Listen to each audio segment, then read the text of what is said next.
ஞானமடைய குரு அவசியமா? எந்த ஒரு சீடனும் ஞானம் அடையிறது குரு இல்லாமல் அடையவே முடியாது. ஏன்னா ஞானம்ன்றது அஞ்ஞானம்ன்றதுக்கும் நிறைய வேறுபாடு உண்டு.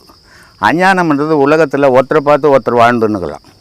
ஆனால் ஞானம்ன்றது மறைப்பொருள். அந்த மறைப்பொருளை காட்டணுன்னா ஒரு நல்ல குருவால் தான் காட்ட முடியும். அந்த குரு காட்டுற வழியில் அந்த சீடம் பயணம் பண்ணால் தான் அந்த ஞானத்தை அடைய முடியும். இது உங்களுக்கு சில சந்தேகங்கள் வரலாம். ஞானம் குரு இல்லாமல் ஞானத்தை அடைஞ்சாங்களே அப்படின்ற சந்தேகம் வரலாம்.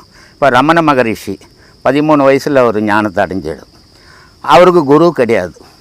வள்ளலார் 12 வயசுலேயே ஞானத்தை அடைஞ்சார். அவருக்கும் குரு கிடையாது.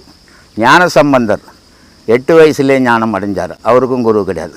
இது எப்படி குரு இல்லாமல் இவங்களாம் ஞானத்தை அடைஞ்சாங்க அப்படின்னா, முற்பிறவியில் அதை முழுமையாக முடிக்கிற காலத்தில் அவங்களுக்கு இறப்பு வந்தது. அதை இந்த பிரிவில் முடிச்சுட்டாங்க. குரு தேவை கிடையாது. ஆனால் ஆரம்பத்தில் பயணம் பண்ணுறவனுக்கு அவசியம் குரு. குரு இல்லாமல் ஞானத்தை அடையவே முடியாது. ஞானம்ன்றது ஒரு பெரிய அதிசய பொருள்.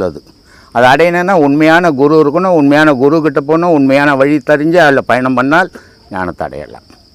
ஒரு நல்ல சிஷ்யனின் அடையாளம் என்ன? நல்ல சிஷ்யனுடைய அடையாளம் விவேகானந்தர். ஒரு குரு ராமகிருஷ்ண பரமஹம்சர் இந்த உலகத்தில் இருக்கிறாரா இல்லையான்னு யாருக்குமே தெரியாது. ஆனால் அவருடைய சீடராகப்பட்ட விவேகானந்தர் அமெரிக்காவில் போய் அவருடைய குருவை விளம்பரப்படுத்திட்டார்.